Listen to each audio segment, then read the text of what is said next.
You're listening to Tucson Tech Talk with your host, Aaron Moss, on Tucson Business Radio X. Welcome to this edition of Tucson Tech Talk, everyone. I'm your host, Aaron Moss, broadcasting live in Tucson, Arizona, right here in the Tucson Business Radio X studio on Broadway. Tucson Tech Talk is a show where we answer the most difficult questions in layman's terms with different industries so that our computer experiences can be improved in our personal and business life. Today's topic is technology in the classroom. So technology in the classroom is, we're hoping to have this show maybe reach listeners that are involved in education in Tucson and in the Arizona area. And the hope is that you may hear something from our panels today. We're going to introduce them in just a moment. And we hope that this will help our kids with technology for the long run, both even from as young as, in the elementary to middle school to high school time frame in the course of their education. So I'd like to introduce our guests that we have here. First, on my left, representing Tucson Youth Development. Their mission at the Tucson Youth Development is to equip Pima County youth to gain employment, achieve self-sufficiency, and reach career potential through education and training. They provide education and employability services for youth and young adults in Pima County. The gentleman that's going to be representing a little bit about him is he's the COO. Sorry about that. The COO at Tucson Youth Organization, which operates two charter high schools, ACE Charter High School on Stone Avenue and Youth Works Charter High School on 36th Street. They are an accredited charter high school through the Arizona Department of Education. Ladies and gentlemen, we would like to introduce James Keel to the program. Thank you, James, for being here. Well, thank you for asking us here today. We do appreciate it. Okay. And on my right here on the panel, we have another gentleman with a local charter school, and it is K20, and their mission is to weave primary, secondary, and higher education into a K20 model of autonomous education. He'll tell us more about that autonomous education that produces self-sufficiency and self-determination. Their vision is to ignite a movement that reclaims and advocates the education space to meet the needs of the community. And the K20 will engage in three levels of education: primary, secondary, and higher education, in critically conscious model of education to create the next generation of intercultural and dual language social innovators and solution seekers. This joint venture will push forward the idea that not only do they need to rethink schooling, but that the education sector as a whole can be reimaged to create social impact across the United States and potentially across the world.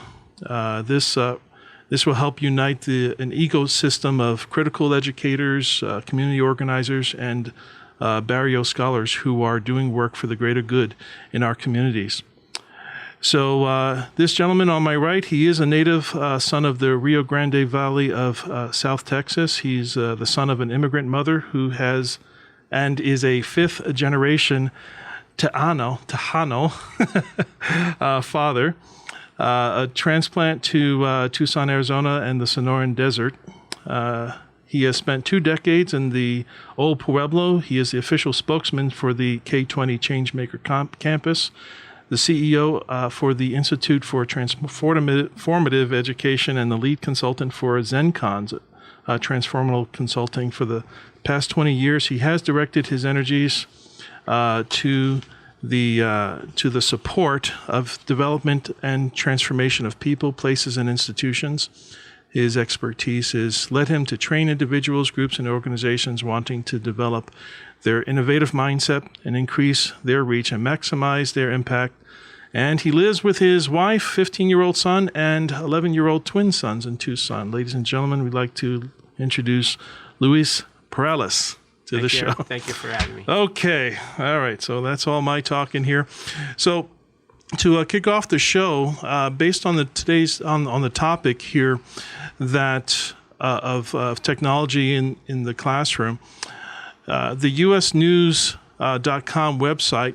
Unfortunately, it's not a very it's a very believable report, but Arizona is ranked number 40 out of 50 states when it comes to educational rankings by state. So let me just put this out there. What do we think about that? How do we feel about that, gentlemen? Yeah, so I think when we look at these rankings, I think what's important to consider is kind of what they're actually talking about. So Newsweek is really looking at college readiness, things of that nature. If we're looking at per pupil expenditure, Arizona actually ranks lower. So how much the state actually allocates per student to be educated over the course of a school year in the course of their trajectory through primary, secondary ed, we're actually closer to the bottom.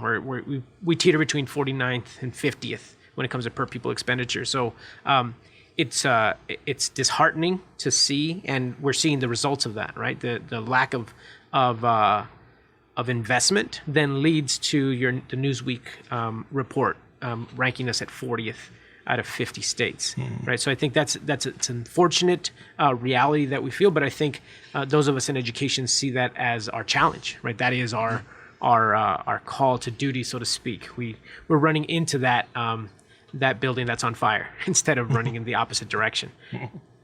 Right.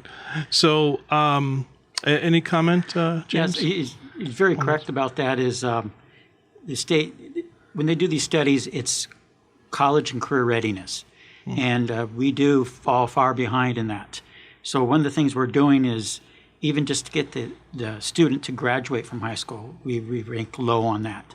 So it's our duty not only to make sure that the student graduates, but he graduates with ability to have a good career, to maybe even go to college. And so as a charter school, that's what we're looking at, is how do we get our students ready for college and career readiness. In fact, we do have at each school, we do have a college and career readiness counselor so that we can start promoting. And that's where we're also, just to kind of mention, we are looking at that this year is try to get our students into dual enrollment. So when they do take classes, they can use it to go to college. And that's part of the things we're doing at our two schools. Excellent. I don't know if you're doing that, but we are. Okay. All right. So there are efforts being made out there. Now, how can technology, if I can pose this question to you, James, what is the future of computer-based education in public education? What's the future hold for us? Well, I think it's very good. Right now, I can only really speak of our school. It's hard to answer for somebody else's school. We are looking at going to a cloud-based education. I think that's the wave of the future. Cloud-based. Cloud-based because of the cost. Number one is anytime you have IT is very expensive. Servers, switches, internet, they're all very expensive. So we're going to a cloud-based education, and we're bringing in Chromebooks and everything for all of our students so they can use that technology during the class. So we use blended education where they can do education online in the class as well as direct education from the instructors. So it's like a hybrid forum. So Yes. there's some education that they're getting from the cloud off the internet, off of some services Yes. running in the school. They can also take this Chromebook, and for people that don't know, a Chromebook is it's a type of laptop that only connects to the internet, can't really run programs, or you can't really load programs on it per se. They're getting a little bit better with it. Google is actually, it's actually a platform produced by Google, for those that don't know. And they're very cost effective. Okay, they run cheaper than your average laptop. So you're going to be using these Chromebooks in the classroom, and they take it home. Do kids even get homework anymore? Yes, they do. They're going to be able to do their work in class on the Chromebooks. And you're right, you can't really access programs directly, but we do have an education system that they can use from home and from the classroom, where their homework, their assigned tests are online. So they do have access in class as well. Okay. Now, just to switch over just for a moment to Luis, you had mentioned that your IT, you guys are doing similar things or things as far as technology that your school is using currently, and maybe what future. Yeah, most definitely. technologies? So our site here, our K-20 campus, was opened in 2012, and a partnership came together between 3 institutions. Mexicali Academy, which has 25 years experience in Nogales, Arizona. Prescott College that has 50 years of experience, and then Changemaker High School, which was the newer school that was started in 2012. We house all 3 entities coming together, and I think what we've really looked at when Changemaker High School first launched, it was looking at iPad technologies and MacBooks and really kind of going in that high-end direction.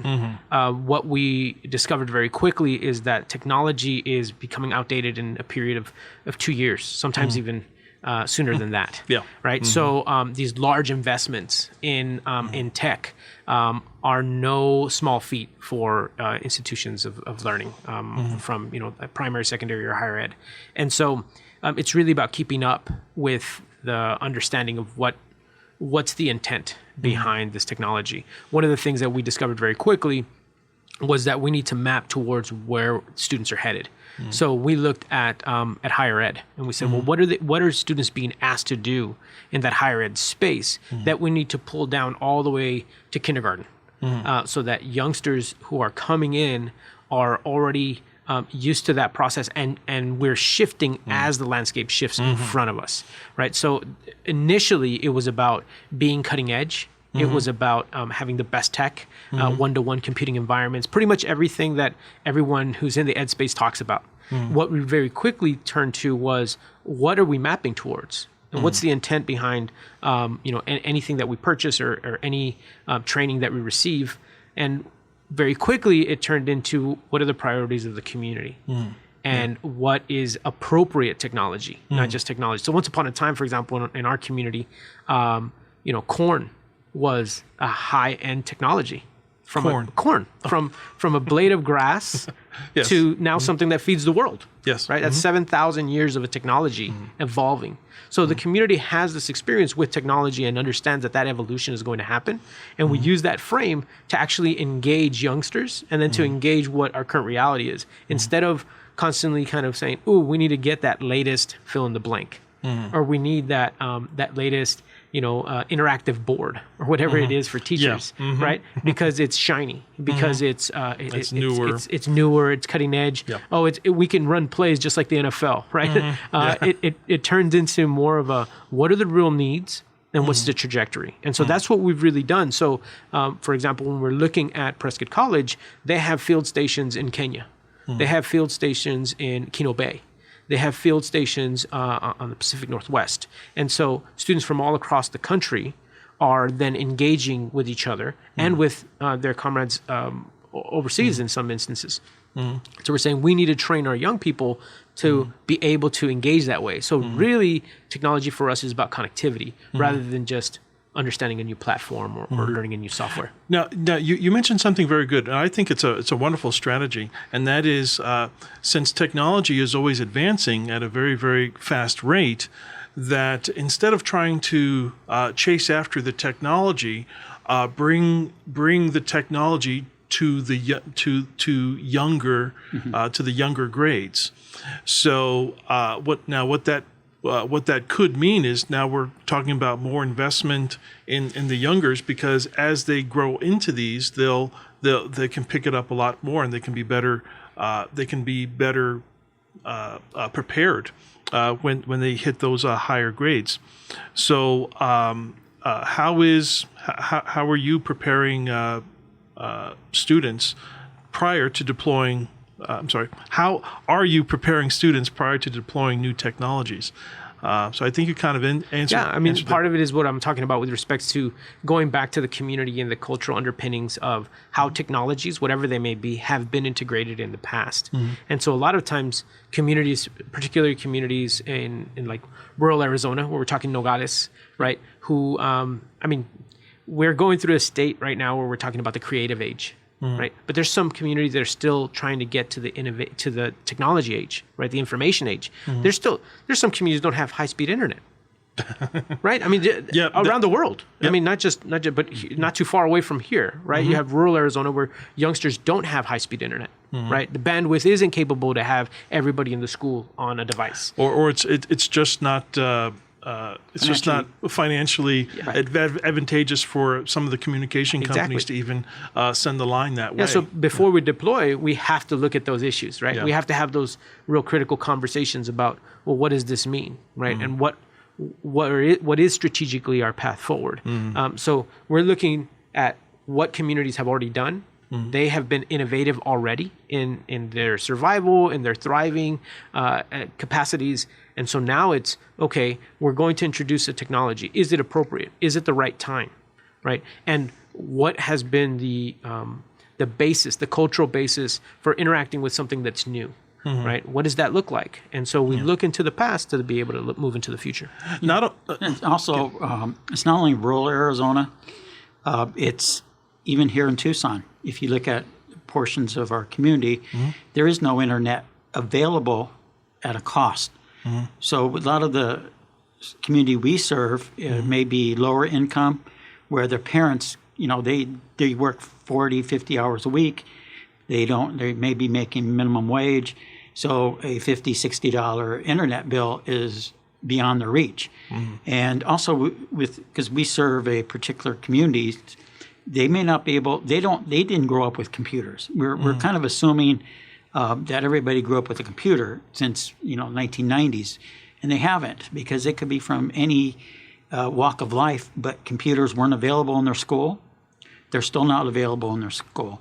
So it's hard to pass that education on to their children when they never had it. They don't understand what a computer does.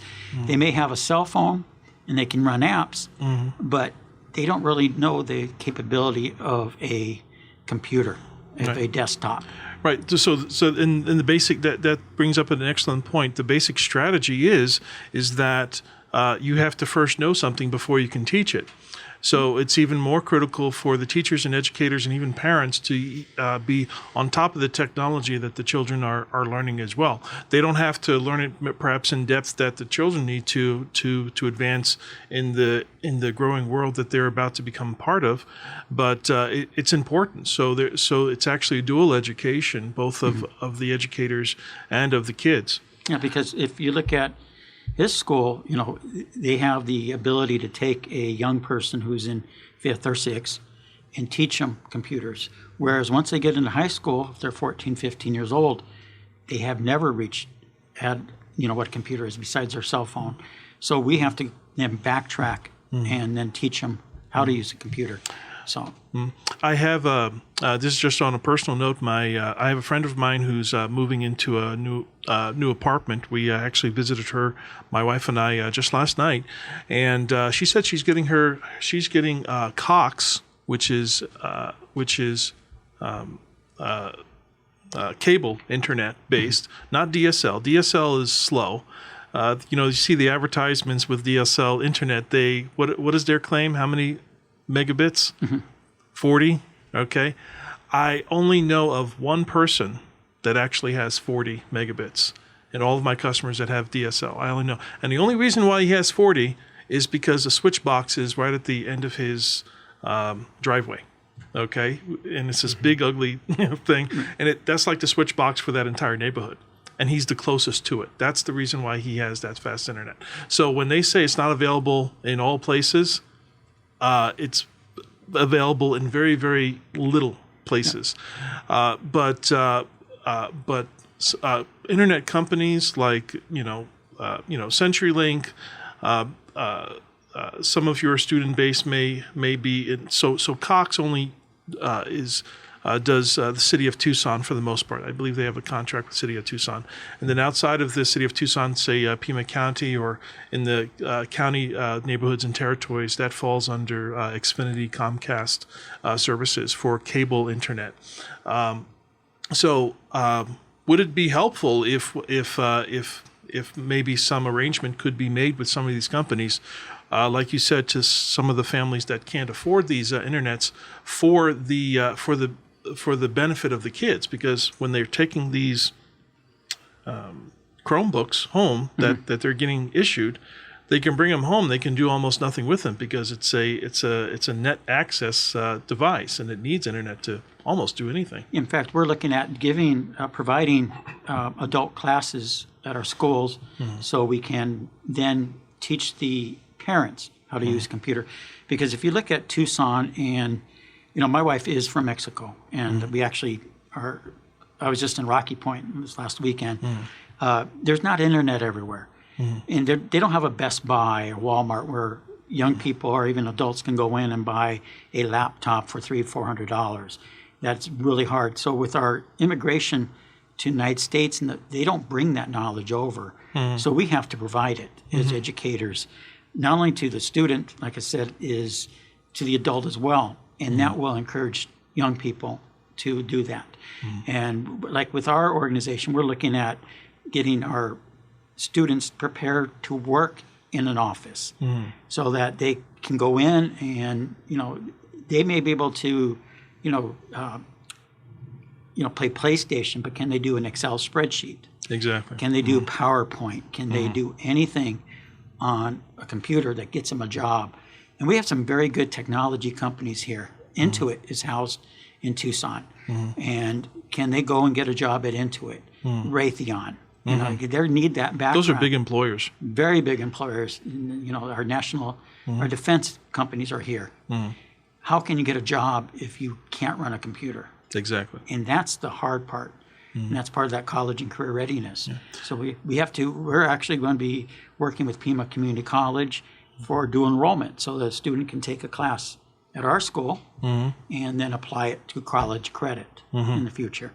Right. So, the flip side to this is looking at the amazing things that young people are doing with technology, right? And we can look at it from a deficit, like people don't know how to use computers, they don't have access, but there's a lot of folks who do, and there's amazing. I mean, one of our students who was a certified drone operator, for example, right? I mean, that was something that we were able to encourage and promote, and I mean, the student was interested in and took off. Our young people who are doing, we had students, traveling and presenting in New York, presenting in San Francisco, right? They were having to submit proposals, we had a group of 4 young ladies who submitted a neighborhood reinvestment proposal with an instructor, and $219,000 was brought into a community to redo a park and put a pedestrian bridge. They're using technology, GPS technology. Partnering with folks like the Tucson Audubon, who comes in with GPS and maps out trees and does iBird surveys. There's so much that can be done that I think goes beyond just the basics of what computers can do. When we really talk about technology, one of our classes was looking at LiDAR data to look at urban heat island impact. And so the Pima Association of Governments has planes that actually fly over Tucson that use LiDAR data to then map out where every single tree is in the city, right? And giving that data to young people. Amazing. Our math class, when there was the mining spill up in New Mexico, right? The gold mine spill, was looking at contaminant rates and looking at data and processing that data. There's so much that can be done because our phones that we have in our pocket, that same technology that's in our pocket was in the Apollo 1 mission, Yep. right? Absolutely. That's where we're at now, right? Yep. They're sending rockets up to the moon now, talking about Mars, and putting that in the hands of young people and saying, what can you do with this, right? The amazing things that come from that. Now, of course, there needs to be training. There needs to be some guidance in that. But a lot of it is kind of young people are used to this idea of, here's this new phone, figure it out. Here's this new gaming system, figure it out. And it's no different in the ed space when we say we're going to use this with this ethic, right? With this purpose, like I was saying. We're going to connect. I mean, connecting with Prescott College, where we already offer dual credit courses, and students are taking classes with professors and taking class, and some of our instructors are professors for Prescott College. That in and of itself already changes this dynamic of saying, yeah, this is possible, right? We're not looking at the lowest common denominator. We're looking at what does social innovation look like, and how is technology going to be looked at that? And then when that is then tailored to where high school students are presenting to middle school students, and middle school students are presenting to elementary school students, we start to see that what was once upon a time seen as impossible seems very possible now. Exactly. Right? When I myself am building a studio like this studio in the school and asking students engage in it, right? Put up your podcast. Absolutely. Put out your material. Now the democratization of technology has allowed for so many more voices to be out in the forefront. And now it actually provides folks the opportunity to actually listen to young people, to actually hear them. Right. When before, it was kind of out of sight, out of mind. Now they're controlling the culture.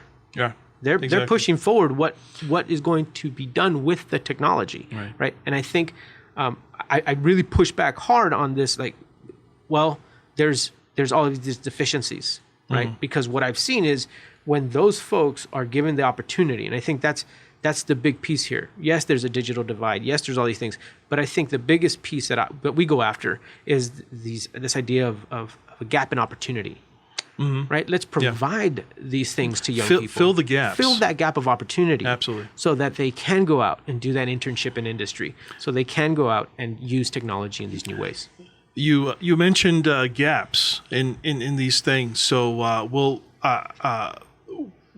one of those big gaps, I'm sure we can all agree, because there's lots of parents listening. I don't think kids are really going to listen to this show, but it's a bunch of adults You'd be talking. surprised. You'd be surprised. But parents, what are some of the things that parents can do today? Because for a moment we did mention how there are some kids, some parents and families out there that may not be able to afford the perhaps an internet connection at the house or any technology for them in the home. Okay. There might be a sibling that may have access to a Chromebook or some sort of cloud software, but they have to be at school in order to use it.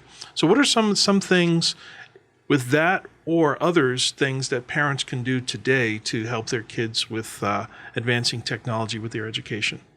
What do you think? I think making it available to them is probably the biggest. Available to the parents, one way or another. If it means going to your local library or going to local school or using a relative's computer, is each school in Arizona, or especially in Tucson, has its own little niche. Like our niche is alternative youth education, whereas his youth may be a little bit more advanced, and which, we're still getting to that point. So I think the biggest thing is making it available to them, okay? And once they have it available, then they will grab onto it and they'll learn more. Just like the student. Some, schools have the funds available to provide it to them because we're undergoing an IT restructuring this summer, and not every school has $250,000 to invest in their school.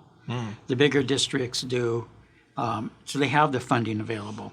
Whereas you look at the smaller districts, they may not have the funding available, so it's harder to keep up with technology. Right. But I think the biggest thing for any parent is do whatever you can to get a hold of a book, if it's a Chromebook, or if it's a computer, or if it's your phone, and utilize it. Because a lot of people have phones, they don't realize how much they can do. Because the computing capacity of those phones, right, like we were talking about. Yeah. Because if you have a Note 8 or a 7-8, I think you have Excel on it, you have PowerPoint, and a lot of people do not know how to use it.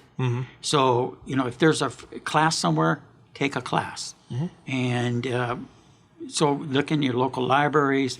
Yep. Pima County has a lot of programs. Pima Community College. Just do outreach and find it. And also, I want to mention YouTube is a great. Although there's lots of pictures of kitty cat videos and funny animal video. It's actually if you hone in the real power behind that video platform, there are many people that put information out there about how to do this, how to work Excel, how to work Word. Okay, some people pick up on it like that. Some people need to be handheld through it. But if you're out there and you need to learn this technology, look at YouTube. I've personally learned many things off of watching YouTube, because the people that put those, they may not be professionals or they may be amateurs, but they know more than me about a certain thing. So my education gets pushed up, and then when I feel like I'm at that level, then I could watch something a little bit more advanced, and my education keeps getting pushed up as my interest continues to flow with that. Yeah, I changed my car brakes because of YouTube, and the car actually stopped, so I was happy about that. I think we're all happy about that. Yeah. But you're right. YouTube, just take a class, and that's the hardest part, though, is a lot of people, they're hesitant in taking a class. Because they think it's very costly, but you can find a lot of free education around. And I think as like with our school in the community, we need to provide it to them. And that makes the whole family. Because once the parent learns it and the student, and if he's 15, 14, he can pass it to his 8-year-old sibling, his 5-year-old. Because, he's correct. My children, I can't play PlayStation. I get killed in 30 seconds. They're way ahead of me. And they communicate with each other from all across the world. They have friends that they will never meet. And, of course, we're trying to close up that gap a little bit. Always fascinating and always ahead of the game. The Computer Doctor is Aaron Moss on Tucson Business Radio X. For those of us just tuning in, this is Tucson Tech Talk with your host, Aaron Moss. We're sitting here with James Keel and Luis Perales, both very knowledgeable of the education here in Tucson, broadcasting live from the Stewart Title Building on Broadway here in Tucson. So, if we can go on to this understanding of what would be some of the major differences between the needs, say, of like an elementary student versus someone in high school, college bound. What are some? Because there might be some parents that have a wide array, age-wise, of kids. So, what were the technology differences? For us. I think the number one thing to understand is that education for a long time has really shut down creativity in young people and in people in general, right?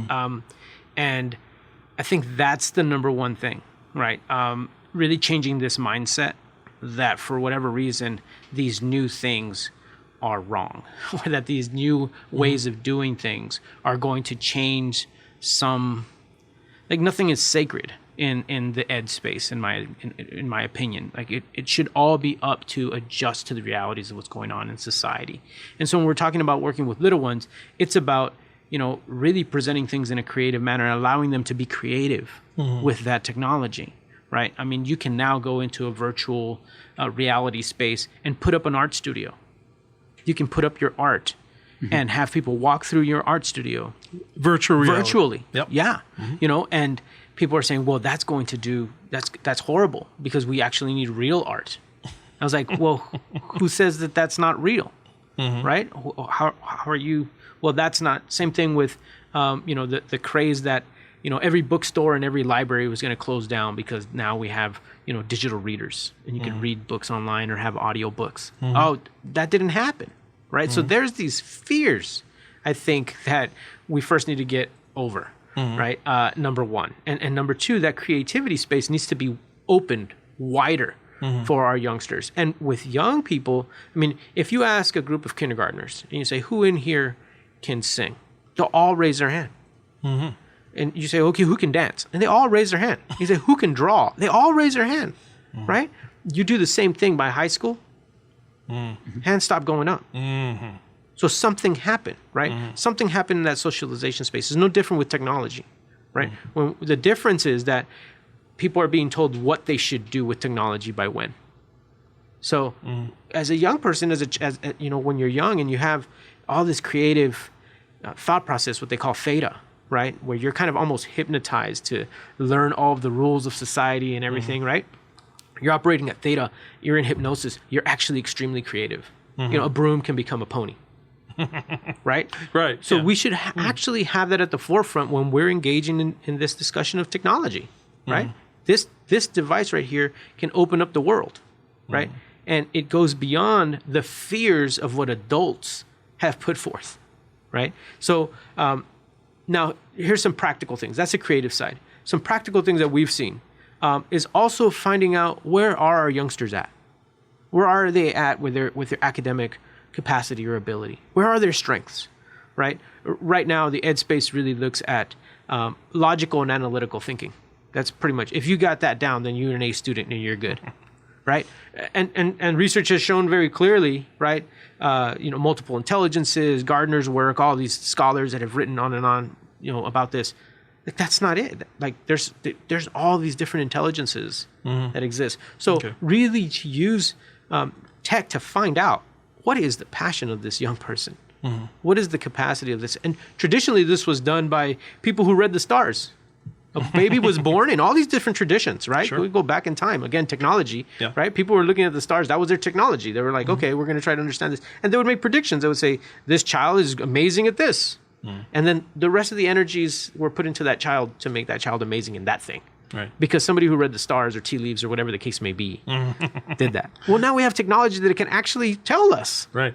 Well, what are the strengths? Absolutely. They use all kinds of formulas, and Google has Google can sometimes almost read your mind. But you know, you type in 2 letters, it says, "Aha, you're thinking of this," you know, and so. That's exactly what I was thinking. Right. But it's not that it's using any type of wizardry like you were suggesting. But that's how far technology is. It looks at what you've looked at in the past, what your interests are. Okay, you're this type of person. So if you type in SA, you must be thinking of this. Yeah.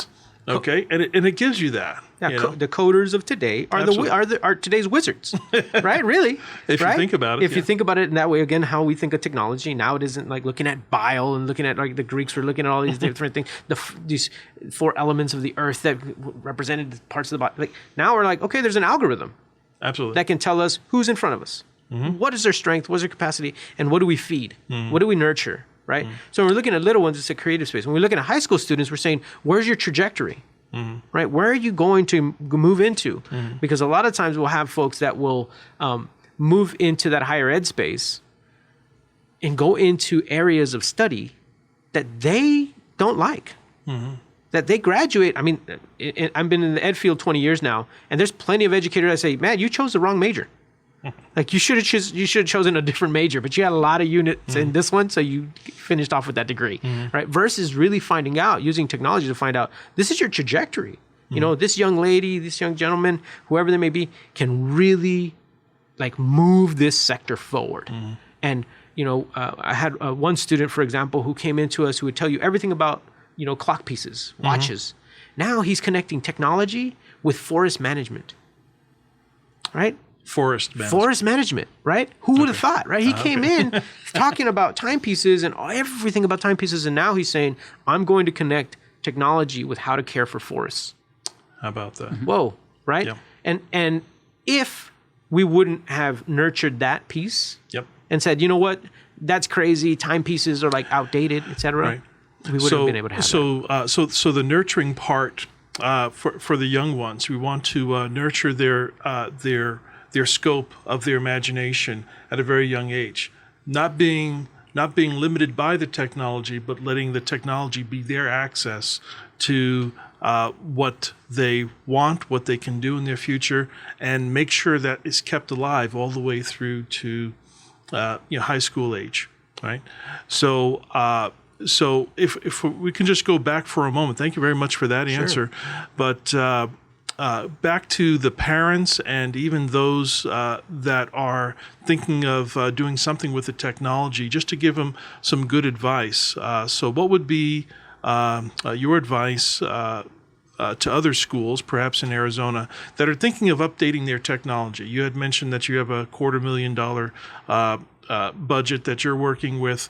What have you found, James, that can be helpful? I think also we have to look at his students compared to students that may attend our schools. Our school's unique because a lot of our students have had, their parents never graduate from high school. Our goal is a little different than his goals. His students are much more advanced, whereas a lot of our students have to get them even to graduate, because a lot of them didn't make it at a big high school. Okay. Cholla or Tucson High or Pueblo. So a lot of the students come to our school just to get through. So it's a different society section of students. Right. So I can only really answer, once again, is a school, if, you have to take a look at what is your portion of your society. Are you trying to get them to do coding and change the world, or which we don't discourage, however, we have, like our schools, we have to get them so they can get a career, like in cybersecurity or something. Okay. So maybe just to modify the question, so what would you say would be the absolute minimum budget-wise that a family attending your school would at least need to do? In other words, if they have no computer, should they get one? If they have no internet, should they? If their phone is a computer, because not every phone is a computer, they can do a lot, and then learn your phone. Okay, right. Get a laptop, an expensive laptop, a desktop, and teach your student when they're young. Get them to learn what a basic computer does. Right. And then start from there. Education. Because once again, depending on your school you go to, do they have the funding to start in first grade, second grade, what a computer is? Okay. When I grew up, I didn't know what a computer was. There wasn't that. I learned on a typewriter that was manual. Right. Yeah. So teach them also how to type. As simple as that. Absolutely. Because right now, we have a lot of students who can't even type. They hunt and peck. Teach your students to type. Teach your child to type. Keyboarding. Absolutely. Where everything's at. That's the basis of how to use a computer. And then progress from there. Excellent. Because different schools have different, where the students are at on the hierarchy. Right. So parents really need to figure out where they are get an honest look at where they are now, and then try to find some way to scale up. And it might be to some of the parents out there that may be listening, it may not be as difficult as you may think. Some people feel that the whole idea of even starting to use a computer, I don't know how to turn it, I don't know how to do this. But guess what? Your kids do. And when they are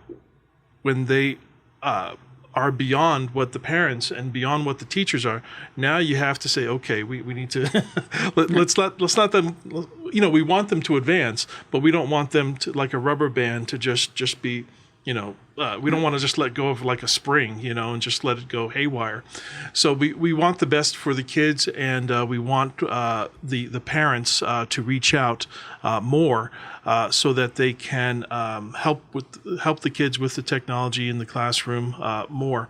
So other listeners to this program might also be perhaps other schools, other administrators such as you gentlemen, to their respective schools, even people in the county or others around the country. That what are some advancements or what are some other things that other schools can do to make the computer experience and future success of students better overall? But not just your schools, but overall.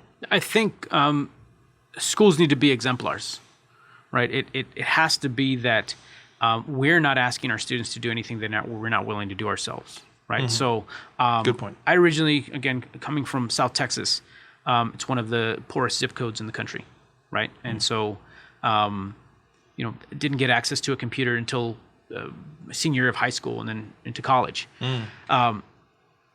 And I put it on myself to learn, right?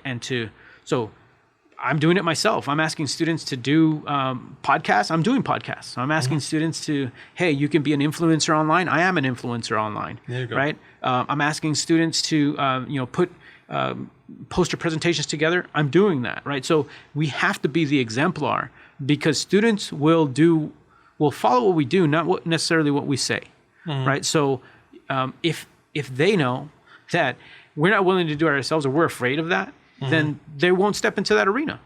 We have to be as uncomfortable as we want them to be, right? And I think same thing with parents. I mean, going back to this discussion, I'm like, what we're talking about is already happening. A parent will get a new smartphone because their outdated Nokia doesn't work anymore. And the first thing they do is they go to their teenage kid and they say, help me figure this out. Yeah, program it. Program it for me and teach me, right? I mean, this is what my dad's doing. And by the way, that's one of the main reasons why people get locked out of their phones because they had their kids set it up and they don't know the password. And all that. And sometimes that was Mom. That was 2 years ago. Yeah, I don't remember. Yeah, Exactly. So I think we, educators need to be willing to step into that uncomfortable space and say, I don't know this, but I'm going to learn right next to you. We're going to learn it together. We're going to learn this together. So, I had lessons where I was teaching students of all the different socioeconomic backgrounds, right? I was teaching them, look, these are the different platforms, Twitter, Facebook, Snapchat, that you can use to your benefit rather than just for entertainment, right? Like, this is an attention-getting device, right? This tech, okay? There's commerce going on in here. Billions of dollars, trillions of dollars that are being exchanged on a daily basis on these devices, right? So it's like, okay, let me show you how this works. Let me show you the behind the scenes of this. And let me show you how I'm doing it, right? I'm using these apps. I mean, I use the Adobe Creative Cloud, right? Absolutely. I use, I put up Spark pages as my presentation pages now. I don't do PowerPoint. Like, here's the link to the website, basically, Yeah. right? And just blowing people out of the water, like, whoa. And I'm saying, you should do this too. And I just did it here, so I'm going to show you how. Right. Now it gives me worth as an educator. Because, again, the big question becomes, what's the worth of an educator if I can just Google it? Right? So we have to be willing to step into that space, become those folks who are engaging in this technological revolution so that we can then pass this information on to those youngsters and vice versa. I've had some students say, hey, Mr. Pei, have you seen this app? Have you utilized this? There's, Top Hat. Have you used Top Hat? Do you know what Top Hat is? No. Have you used it? Right? And where there's this exchange happening that never would have happened before, where it actually puts the educator and the student at an equal level. Wow. Right? And I think educators should not be afraid of that. And I think too many of us are. Now, you were mentioning a lot of things. Now, you're very knowledgeable about a lot of these apps. You had mentioned Adobe Creative Suite, which is for those of you that don't know, there are apps that create other apps. There are programs that create pieces of art. There are programs that will help you to actually be as creative as you want to be, both adult and student. Now, some of these things require a significant budget. Others don't require such a significant budget. For example, we were switching from Adobe Creative Suite to, say, Microsoft Office. Where you have your Word and your Excel. Okay, doesn't take much to actually get one of those programs even loaded onto even a Chromebook. Not the actual program, but you go into, say, like Google Docs. Google Docs. Yeah. Sheets. So, yeah, exactly. Sheets or Write or whatever it's called. Now there's even there's lots of alternative versions of it if cost is an issue for some families. There is OpenOffice, which is what's called an open source platform where it's not you're not actually paying it, but you're actually buying a general license, And essentially, it's the same format. Things are changed around a little bit because Microsoft owns certain titles and names to certain things. For example, it's going to ask you if you want to keep it rather than save it, like little things like that. So, so parents, even if you feel like you can't afford, look at some of the alternative options. Okay, you are the school of of alternatives, because there's lots of alternatives. There's like the mainstay things that are out there, but then there's also a lot of these alternative softwares, alternative computers. I love dealing with people with alternative needs when it comes to computing. Feel free to send them our way so that we can help them out. We even have payment programs to help out the kids. And even if they, sometimes kids, we have these fundraisers for the kids. They have the candy bars. They have the baseball tickets that they sell. So some of those things could go towards technology, and technology does need a budget. Yes, because if you look at it, I'm the homeless liaison between the district and the schools, and it's difficult when you have a youth who, I get a phone call. A young woman was walking to school in last December, when it was 30 degrees, and the high was 30. She didn't even have a jacket. Okay, so when you're trying to teach a student about computers, when they're walking to school and it's 38 degrees out and they have short sleeves on, and when I asked her, how come you don't have a jacket? Her father was deported. Her mom's disabled. She's not worried about a computer today. Yeah. She's worried about food. She's worried about clothing. So you have to sometimes realize what their students at. I have students who are couch surfers, who they may be staying at their uncle's house tonight. Tomorrow they may not. And it's difficult to, let them know, yes, you can code in the future. But with our students, some of them I have to teach the basics, before I can, and I have to keep them warm. I have to keep them fed before I worry about, 5 years down the line. So that's the difficulty we face, so it's not always easy. But sometimes if kids have the opportunity, they'll surprise you from time to time.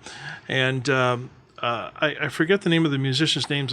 He said he's a very, very famous bassist, and he said that he could not remember any time in his youth where both of his parents were sober. And just to give you an example of how he grew up. But he became one of the world's greatest guitarists and bassists, and he produced. It's said that he was behind half of all the music released in the 70s, like the disco era. He was behind a lot of that music. So although he didn't have the greatest of beginnings or the ideal circumstances, he pushed through. So that tells us, a lot about resilient. Like this young lady, yes. She was still walking to school. Absolutely. Yeah. And so, but you have to look sometimes at technology you have to push it, but sometimes it's harder for the student who doesn't have anything to show them the light. There is, with this, you can get a job with technology and you may have a future. But sometimes it's hard for the student to realize that when they don't have anything. They just want to, sometimes it's a day-to-day thing for them. And so you have to take that student and hold them by the hand, and sometimes you have to drag them along into technology and show them there's a future. But these are some things, each school depend what they're facing. Yeah. And that's what we face. And this is some good advice for a lot of the parents in there that may be struggling financially. When I was a kid, okay, I grew up in a huge community in Co-op City in the Bronx, New York area. So in the basement of our 24-story building was the laundromat, and there was also a pile where people would throw out their large piece of rubbish. And I would have to walk by there, and I would have to throw things out there, and I would have to do my laundry for the family. And every so often I would have to walk by in this hallway where people would, and sometimes there would be TVs and radios there. Okay. my mom had her reservations about me picking stuff out of the garbage. I would take it home, take it apart. And sometimes it would be fixing. Sometimes there would be like a little wire loose in there, and I'd get it running, and I'd have a stereo, or I'd have a TV. Driving down the road now, since flat screen TVs are the latest, people are practically throwing out their CRT TVs. Those are the box shaped TVs and monitors. You can find those on the street. Yes. You can go online and find community places where they're just curb alert. People are throwing this stuff out. Okay. How much does it really cost to just go over there and pick up some goodies? Go to some garage sales. Okay, sometimes they'll have little pieces of electronics, or even things that can connect to the internet for very cheap. Not even the owner of the property even knows what it does half the time. Can't tell you how many times I've picked up very good routers, like $100 routers for like $5 at some of these sales, because they don't know what it does. Okay, they just said, "Oh, my son left this. I don't know what it is or what it does, or here, you can have it for $5. I don't know what it is." Which brings up a good point. Is if you're listening to this, and you have technology that's lying around, see who needs it. Find out, donate it. There's a young person or there's an adult that could really use it, and because they can't afford it, and we don't do that because we're a throwaway society, and so that's unfortunate. So. If you're listening and you can do that, take it down and donate it to a school. There might be somebody that can use it, and we don't do that. Yeah. So, but if we bring this technology to everybody and show it the future, then our young people will be better, because technology actually opens up the world. As we were mentioning, Luis was mentioning, it opens up a world all around them. Because when I grew up, we didn't know anything about somebody 2 towns over. Well, my son plays every day with somebody from Philadelphia, and what a wonderful thing. And I can listen to music, any music I want at any time, whereas where I grew up, you had the AM radio station. So technology is great. It brings the world to you and you to the world, and if we promote that and we make it, then it will open up our students, our children's, everybody's lives to each other and know about each other. Maybe, that's a great thing to me. So. Yeah, I mean, let me just commend the young Aaron Moss for doing what you did, right? For that led to, the computer doctor of Tucson. Absolutely. Right? This just initial kind of, again, creative inquiry, that what we were talking about before, right? And it's like, that's it. That's what we're looking at. It's really pushing back hard on this idea of, well, we can't. It's like there's the smallest thing could flick the switch for a young person, is what we've seen. And it's about showing that that's a possibility. As distant as it may be. I imagine the young Aaron Moss was thinking about, to be a computer doctor, I don't know. I'm just picking up this radio right now, right? But that's exactly. But years later, you're like, one thing led to another, led to another, led to another. So I think that is a perfect example of the opportunities that exist, right? There's all sorts of different things. I mean, we have to remember, even the poorest folks in the United States are rich compared to folks in other parts of the world, and have access to things that other folks in other parts of the world do not have. It's like we're blessed to have that opportunity. I consider myself blessed, right? Like I have family members that had a very different, life because of that lack of opportunity and connection. It's like, no, I'm going to push myself. I'm going to keep going.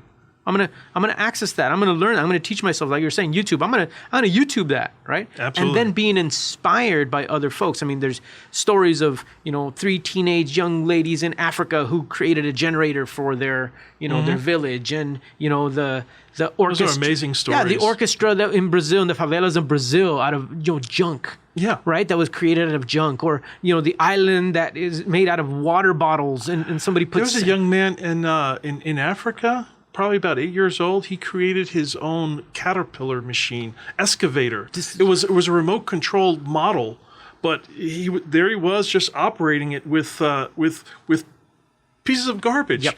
junk. That was in his village. And that's what I'm talking about. Like, I think that needs to be the ethic that we embody, right? Because yes, there's adversity. I will never say. I mean, I've experienced it myself firsthand, and over the 20 years of helping young people and families, I've seen it. But at the end, it's this idea of like, that's still not an excuse. I'm sorry. There's still work that can be done. There's still opportunities that exist. Let's go after it. It may be hard. It may be uncomfortable. It may be uncharted territory for you. You may be the first person to ever fill in the blank in your family, fill in the blank, whatever it may be. But it's like, we have to embody that, right? So a lot of it goes back to when we're talking about technologies, the oldest technology we have is storytelling, telling stories, right? Communication. Yep. That's the essence. We're still doing it right now, right? Yeah. This is the modern version of something that was done thousands of years ago, right? Yep. And it's like, we need to tell these stories of these amazing things that are happening. And we need to then remember there's another young Aaron Moss out there. And this Aaron Moss can now do something for that next Aaron Moss. It's coming. Absolutely. Or 10 or 100 or whatever, right? Sure. Like you're saying, you're raising money for educational programming and things that you do aside from your business. I mean, I commend that. Yeah. To now the computer doctor, right? Yes, absolutely. And it's like, I think we all have to embody that ethic when we're talking about technology and what the future may hold. So let's find those stories and let's put it together. Okay. Well, we're gonna wrap up real quick. Quick plug for our guest today, James Keel. He can be found at TucsonYouth.org. Also on Twitter, twitter.com/Tucson_youth. He can also be found on Facebook, facebook.com/Tucson Youth Development. And our second guest, Luis Perales, he can be reached at K20Tucson.org and also facebook.com/Mexicol Academy Tucson. Mexicayo. Mexicayo. Yeah. Thank you. That's spelled Mexicayotl. Academy Tucson. So we want to thank our guests for being here today. This has been Tucson Tech Talk, broadcasting live in Tucson, Arizona, from the Stewart Title Building. We wish you a good time. Until then, see you next time.